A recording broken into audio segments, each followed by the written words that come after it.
दरवाजे पे खड़ी कार की, और अगर कार नहीं खड़ी तो लोहे की, प्लास्टिक की, या मैं सबसे बेसिक चीज ही पहले बोल दिया, नमक, अगर वो है तो टाटा का होगा संभवतः सभी के घर में।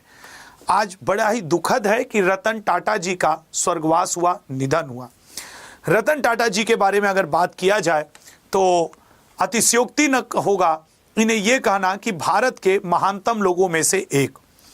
वैसे तो रतन टाटा जी के बारे में बहुत कुछ बताने के लिए है, लेकिन शुरुआत में यहीं से करूंगा कि भारत के इस अनमोल रत्न का 86 वर्ष की आयु में निधन हो गया।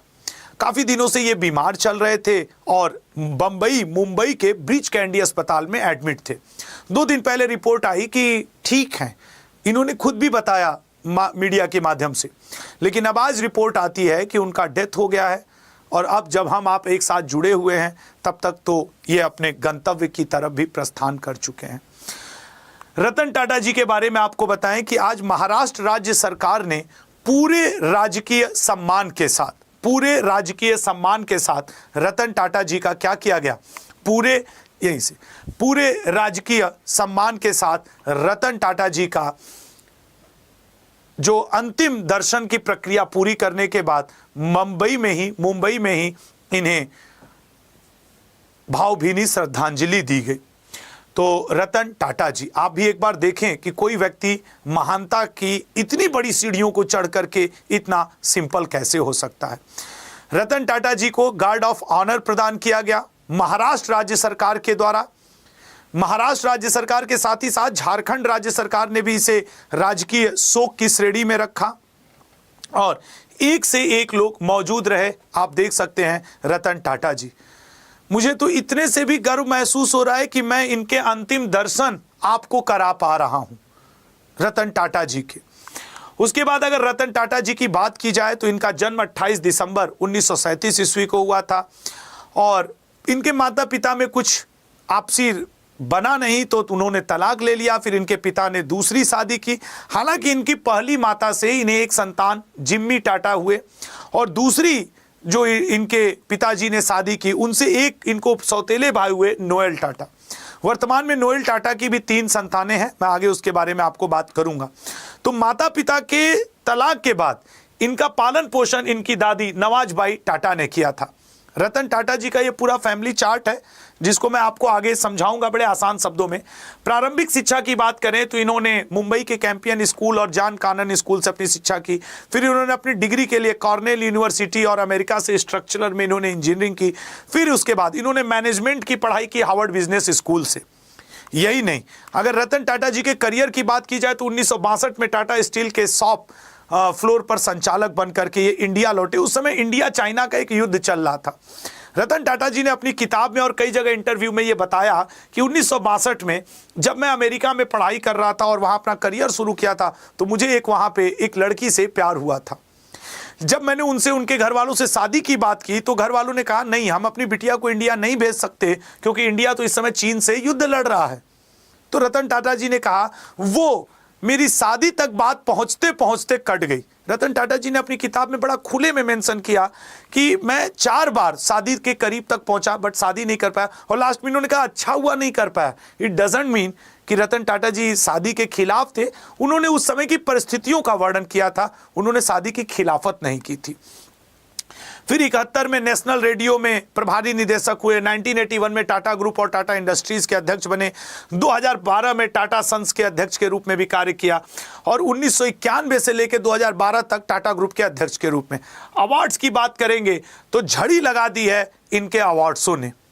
व्यक्तित्व ही कुछ ऐसा था कि आप देख सकते हैं कि ऑस्ट्रेलिया से लेकर के फ्रांस की सरकार ने, भारत से लेकर के पद्म भूषण सब कुछ इनको मिला जो रतन टाटा जी संभवतः उससे ज्यादा ही डिजर्व करते थे, कम तो नहीं। रतन टाटा जी के बारे में अगर आपको मैं कुछ और रोचक तथ्य बताऊं तो जर्मनी, फ्रांस सबने इनको अवार्ड दिया और ये अपनी सादगी के लिए अत्यंत जाने गए। रतन टाटा जी के कुछ चंद किस्से मैं आपको बताता हूं। दानवीर, भारत में ग्रेजुएशन के छात्रों को हेल्प मिले उनकी पढ़ाई में, इसलिए इन्होंने कार्नेल विश्वविद्यालय में 28 मिलियन कि वो जो भारत के छात्र विदेश में जाकर के पढ़ रहे हैं उनको मदद दो, अगर मेरा कोई भारतीय आता है तो। टाटा समूह ने हार्वर्ड बिजनेस स्कूल में भी $50 मिलियन 2010 में दिया भारतीय छात्रों के मदद के लिए। रिसर्च को बढ़ावा देने के लिए आईआईटी बॉम्बे में 95 करोड़ का दान दिया। स्वास्थ्य और सामाजिक कार्यों में भी समय समय पर दान दिया। संभवतः रतन टाटा जी कभी इतने बड़े अमीर व्यक्ति नहीं गिने गए अपने दान की वजह से। एक रफली डेटा बताऊं तो अपने 100 रुपए की कमाई में 65 रुपए यह दान कर दिया करते थे। टाटा समूह ने कब और क्या खरीदा, इसमें बड़ी रोचक स्टोरी है। सबसे बड़ी स्टोरी तो ये कि टाटा के रतन टाटा जी ने 1998 में भारत की पहली स्वदेशी कार इंडिका बनाने की कोशिश की। इंडिका उतनी अच्छा परफॉर्मेंस नहीं किया तो ये बिल फोर्ड कंपनी के मालिक के पास गए और बोले कि ये इंडिका कंपनी तुम खरीद लो, घाटे में चल रही है। इंडिका को खरीदने के लिए बिल फोर्ड ने कहा कि मैं ये कंपनी खरीदकर तुम्हारे ऊपर रतन टाटा एक एहसान करूंगा। ये बात इस स्वाभिमानी व्यक्ति, खुददार व्यक्ति को चुभ गई। इन्होंने मुस्कुरा करके हाथ जोड़ा और वापस भारत आए और फिर भारत की स्वदेशी कार इंडिका पे इतना कार्य किया, टाटा पे इतना कार्य किया कि 10 साल बाद स्थिति बदली, परिस्थिति बदली। और जब ये स्थिति परिस्थिति बदली तो रतन टाटा जी ने उसी फोर्ड कंपनी की जगुआर और लैंड रोवर को 10 साल बाद खुद खरीदने की पेशकश कर दी कि लाओ, अब तुम्हारी कंपनी नुकसान में चल रही है, मैं इसे खरीद लेता हूं। और बिल फोर्ड को इन्होंने कहा, जहां तक मीडिया रिपोर्ट्स की मानी जाए, कि तुम भारत आकर के बिल फोर्ड मुझसे एक बार कहो तो सही कि रतन मेरी मदद कर दो और मैं तुम्हारी मदद करूंगा, तुम अपनी कंपनी बेचो ना, मैं खरीदूंगा। और खरीदा भी। आज लैंड रोवर हो या जगुआर हो, दोनों ही टाटा के शान को बढ़ा रहे हैं। टाटा ने कब और क्या कितने में खरीदा तो 2008 में इन्होंने जगुआर और लैंड रोवर को 230 करोड़ रुपए में खरीद लिया। 2022 में एयर इंडिया, जो पहले टाटा परिवार की ही हुआ करती थी, आजादी के बाद भारत सरकार ने ले लिया, फिर भारत सरकार इसको शायद नुकसान की वजह से बेच दिया तो रतन टाटा जी ने उसे भी खरीदा कि लाओ, मैं अपने परिवार की विरासत को संभालूंगा। इसे कहते हैं संघर्ष, इसे कहते हैं सफलता। बीएसएनएल, भारत सरकार की सबसे बड़ी दूरसंचार व्यवस्था, जब नुकसान में जाने लगी तो शायद आपको पता हो ना हो, बीएसएनएल के 4G नेटवर्क को इन्होंने 26,821 करोड़ रुपए में भारत, मतलब यह भारत सरकार के संकट मोचक भी रहे हैं, संकट मोचन भी रहे हैं रतन टाटा जी। अब देखो, ये भारत का नुकसान में जा रहा था, खरीद लिया। सबसे इंटरेस्टिंग आपको बात बताऊं, पाकिस्तान ने भी इनसे रिक्वेस्ट किया था कि आप अपनी टाटा कार की कंपनियों को पाकिस्तान को बेचिए। इन्होंने कहा था कुछ भी हो जाए, पाकिस्तान से कोई व्यापार नहीं करूंगा, मैं हिंदुस्तान का हूं और हिंदुस्तान के लिए बना हूं। और रतन टाटा जी ने सिर्फ अपने सारे प्रोडक्ट हिंदुस्तान में बेचे, हिंदुस्तान में रखे, हिंदुस्तानियों के लिए रखे। आपको मैं इनके सादगी की एक कहानी छोटी सी बताता हूं। नितिन गडकरी जी का YouTube पे एक बयान है। नितिन गडकरी जी ने बताया, जो अपने वर्तमान केंद्रीय मंत्री हैं सड़क परिवहन, उन्होंने कहा कि एक बार रतन टाटा जी ने, नितिन गडकरी जी का पैर फ्रैक्चर हो गया था, उनसे मिलने के लिए रतन टाटा जी मुंबई गए तो रतन टाटा जी रास्ता भटक गए। ये नितिन गडकरी जी का बयान है। तो रतन टाटा जी ने फोन किया गडकरी जी को, जैसा गडकरी जी ने अपने भाषण में बताया है कि Nitin, I am forgetting the way of your home, मैं तुम्हारे घर का रास्ता भूल गया हूं। तो नितिन गडकरी जी ने कहा कोई बात नहीं, आप ड्राइवर को फोन दीजिए, मैं आपका क्या कह रहा हूं वो रास्ता उसको बता देता हूं। रतन टाटा जी ने कहा ड्राइवर तो नहीं है। तो नितिन गडकरी जी ने कहा, मैंने मन में सोचा, इतना बड़ा व्यक्तित्व, खुद गाड़ी चला के आ रहा है, ड्राइवर तक नहीं रखे हैं।